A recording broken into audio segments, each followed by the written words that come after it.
تو اعوذ باللہ من الشیطان الرجیم، بسم اللہ الرحمن الرحیم، صلاۃ والسلام علی رسول الکریم، سلام علی المرسلین۔ تمام قارئین اور سامعین کو ناظر علی کا سلام۔ ہم نے 2 ہفتے پہلے سورہ نجم، جس کے نمبر 53 ہے، ان کی آیات 38، 39، 40 اور 41، ان 4 آیات کا مطالعہ کیا تھا پچھلے 2 ہفتے پہلے۔ 38 تھی اللہ تزیر وازرتم وزر اخرى، جس کے مفہوم یہ ہے کہ کوئی بوجھ اٹھانے والا دوسرے کا بوجھ نہیں اٹھائے گا، اور ہم نے اس پہ تفصیل سے گفتگو کی تھی۔ تو آیت نمبر 39 اسی سورت کی ہم نے پڑھی تھی، وَأَن لَيْسَ لِلْإِنسَانَ إِلَّا مَا سَعَىٰ، اور یہ کہ ہر انسان کے لیے صرف وہی ہے، صرف اتنا ہی ہے جس کی وہ خود جتنی کوشش کرتا ہے۔ ہم نے اس سورہ یعنی سورہ نجم کی آیت نمبر 40 اور 41 کا جب مطالعہ کیا تو 40 آیت میں اللہ تعالیٰ نے فرمایا وَأَنَّ سَعْيَهُ سَوْفَ يُرَىٰ، یعنی کسی کی محنت رائے گا یعنی ضائع نہیں جائے گی، اس کا نتیجہ یقیناً سامنے آن کر رہے گا۔ اور آیت نمبر 41 میں ہم نے مطالعہ کیا تھا ثم یجزاہ الجزاء الاوفی، یعنی کسی کی محنت کا نتیجہ یا بدلے میں ذرہ برابر کمی نہیں کی جائے گی، ہر ایک کو اس کے عمل کا پورا بدلہ ملے گا۔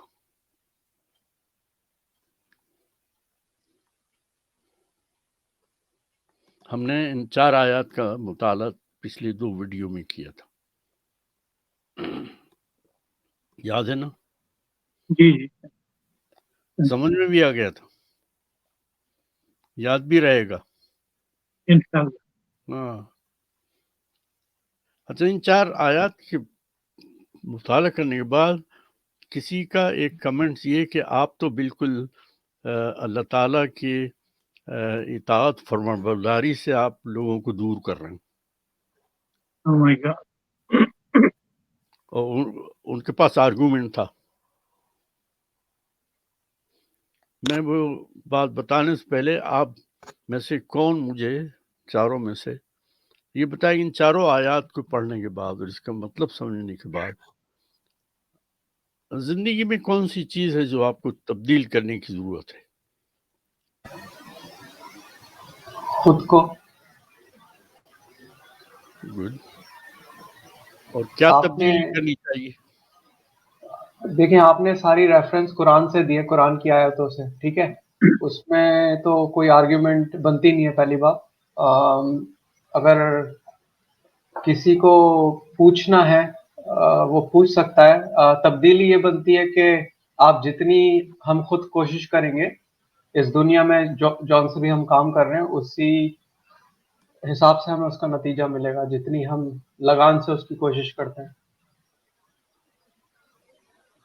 ہاں ٹھیک ہے، صحیح۔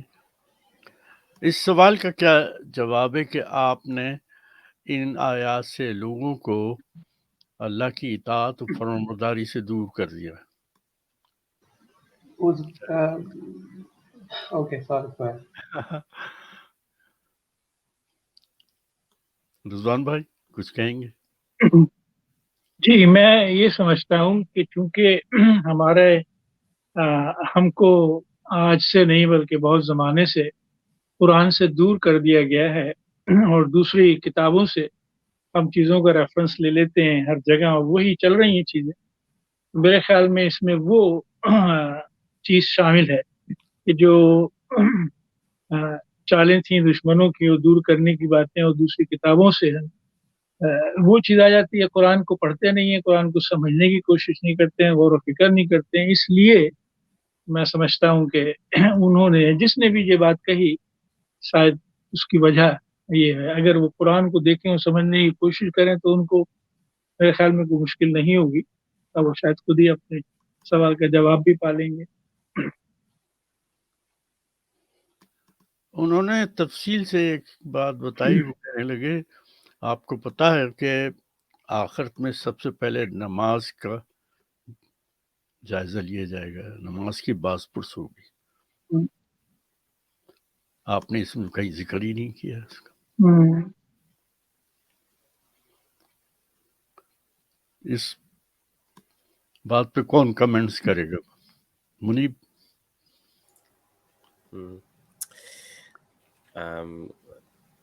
میرے خیال سے اس کامنٹ پہ تو یہ کہنا چاہیے کہ ہم تو قرآن سے ہم تعلیم حاصل کر رہے ہیں، ہم دیکھ رہے ہیں کہ اللہ تعالیٰ نے ہمیں کیا تعلیم دی ہے قرآن کے ذریعے۔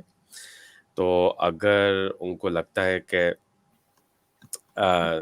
نماز جو ہے وہ اسینشل ہے اس ٹاپک میں، تو وہ کوئی ریفرنس دکھائے ہمیں، ہم دیکھ لیں گے اس کو، کیونکہ جو ہم نے ریفرنس دیکھے قرآن کے وہ تو بہت صاف صاف ہے کہ جو ہم کام کرتے ہیں ایکٹیولی اس کا ہمیں ریوارڈ ملتا ہے، اور اس دنیا میں بھی اور آخرت میں بھی۔ اور جیسے ہم نے پڑھا تھا کہ کبھی کبھی ایسا ہوتا ہے کہ اس دنیا میں پورا اس کا ریوارڈ شاید نہ ملے، جیسے اگر کوئی برا کام کرتا ہے، جیسے آپ ایکسپلین کر رہے تھے نا لاسٹ ٹائم، برا کام کرتا ہے تو وہ آخرت میں پورا اس کا حساب ہوگا، ایک ایک آپ کے ایکشن کا حساب ہوگا، بلکہ سوچ کا بھی حساب ہوگا، جیسے آپ نے آیت کا ریفرنس دیا تھا۔ تو یہ تو بہت کلیئر آیات ہے۔ تو اگر کوئی انسسٹ کر رہا ہے کہ نہیں اس کے علاوہ نماز کا بھی اس پہ ہوگا، سوال ہوگا اور اس پہ ججمنٹ ہوگی، ججمنٹ میں اس کا حساب لیا جائے گا نماز کا بھی، تو وہ ریفرنس دکھا دیں ہمیں، اللہ تعالیٰ نے کہاں پہ یہ کہا ہے۔ میں تو اس طرح کہوں گا، پھر ہم دیکھ لیں گے اس کو، ہم اس کو اگنور نہیں کریں گے۔ اگر کوئی کہے کہ نماز کا اس میں بھی ہے فارمولا میں، اگر فارمولا کی طرح دیکھیں کہ فارمولا کیا ہے آپ کے حساب کا، تو اگر اس میں نماز کا بھی ہے تو ہمیں دکھا دیں ریفرنس، ہم دیکھ لیں گے اس کو۔ خیر میں اس کو بہت آگے نہیں بڑھاؤں گا، اس لیے کہ میں نے ان کے کمنٹس سے بہت زیادہ بحث نہیں کی، کیونکہ پھر اس کے بعد وہ حدیثوں کا ذکر آ گیا ہے کہ فلاں حدیث پہ کہا کہ وہ تو سنت ہے، اور سنت کا انکار جو ہے وہ دین سے آپ بغاوت کر رہے ہیں، یہاں تک بات پہنچی۔ خیر تو ہمیں یہ محسوس ہوا کہ جو نماز روزہ حج زکوٰۃ وغیرہ ہے وہ ضرور کریں، لیکن انسان کی اللہ تعالیٰ نے زمین کے اوپر انسان کی ترقی اور اس کی خوشحالی کے لیے جو اصول بتائے ہیں ہم اس کی بات کر رہے ہیں۔ آخرت کا فرحان میاں نے ایک جملہ اچھا استعمال کیا، اور رضوان بھائی نے بھی، کہ اصل میں تو ہم قرآن کی تعلیم کے اوپر تو عمل کر رہے ہیں، ہم قرآن سے دور تھوڑی جا رہے ہیں، ہم قرآن کی تعلیم پہ عمل کر رہے ہیں۔ ان 4 آیات نے یہ بتایا کہ اس زمین پہ اگر تمہیں ترقی کرنی ہے، خوشحال رہنا ہے، تو تمہیں اپنے عمل کے اندر کیا تبدیلی کرنی پڑے گی۔ تو قرآن کے خالص قرآن کو فالو کرنے کے لیے بڑی ہمت کی ضرورت ہے، اس لیے کہ یہ قرآن جو ہے ایک طرف تو آپ کو یہ ہدایت کرتا ہے کہ تمہیں اس زمین پہ کس طرح ترقی کرنی ہے، کیا کرنی ہے، پھر ساتھ ہی ساتھ یہ بتاتا ہے کہ اس کا فارمولہ کیا ہے۔ یعنی ابھی ہم 2 آیتیں پڑھیں گے، وہ فارمولہ بھی بتا دیتا ہے کہ اصل میں تمہیں ترقی کرنی ہے تو کس طرح کرنی ہے۔ یعنی جو ہم 4 آیتیں ہیں ہمیشہ ذہن میں رکھیے گا، یہ آپ کو بتاتی ہیں کہ آپ کی جو صلاحیتیں ہیں، تمہیں اللہ تعالیٰ نے جو قوت تمہیں دی ہے، جو تمہیں اتنے ذرائع دیے ہیں، ان سب کو استعمال کرو، دیکھو تم آگے بڑھ جاؤ گے۔ اسی کے ساتھ پھر قرآن جو ہے وہ ذرائع بھی فراہم کر دیتا ہے کہ تمہیں کرنا اصل میں کیا ہے اور کس طرح کرنا ہے ان کو۔ یعنی قرآن کو جتنا تفصیل سے ہم پڑھتے چلے جاتے ہیں، ہمیں یہ محسوس ہوتا ہے کہ قرآن صحیح معنوں میں انسان کی زندگی کو اس زمین کے اوپر خوشحال رہنے کی پورے وہ فارمولے بتاتا ہے۔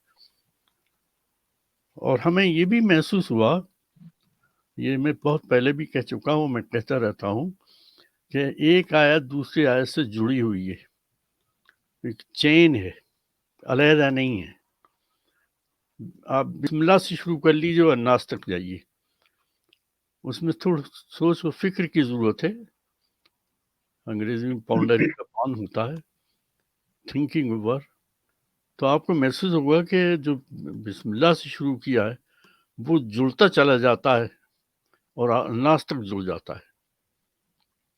اس لیے اللہ تعالیٰ بار بار کہتے تم سوچا کرو، تم فکر کیا کرو، تم غور کیا کرو. وہ اس لیے یہ غور کی عادت ڈالیے کہ جو اللہ تعالیٰ کی طرف سے جو گائیڈنس آئی ہے، جو انسٹرکشنس آئی ہیں، وہ علیحدہ علیحدہ نہیں ہے. وہ لائف کے پورے حصے کو ایک کے ساتھ جوڑتی چلی جاتی ہیں کہ اب اس کے بعد کیا کرنا ہے تمہیں. یہ بات یاد رکھنے والی بات. اچھا یہ بتائیے، اب ہم 2 آیتوں کی طرف جا رہے ہیں. عام طور سے لوگ کہتے ہیں کہ اگر اللہ چاہے گا تو ہو جائے گا.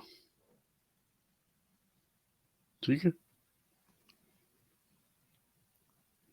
آپ لوگوں کا اس بارے میں کیا خیال ہے؟ ابھی یہ میں ریمائنڈ کر رہا ہوں، ہم نے 4 آیتیں پڑھی ہیں، خود سمجھ کے پڑھی ہیں.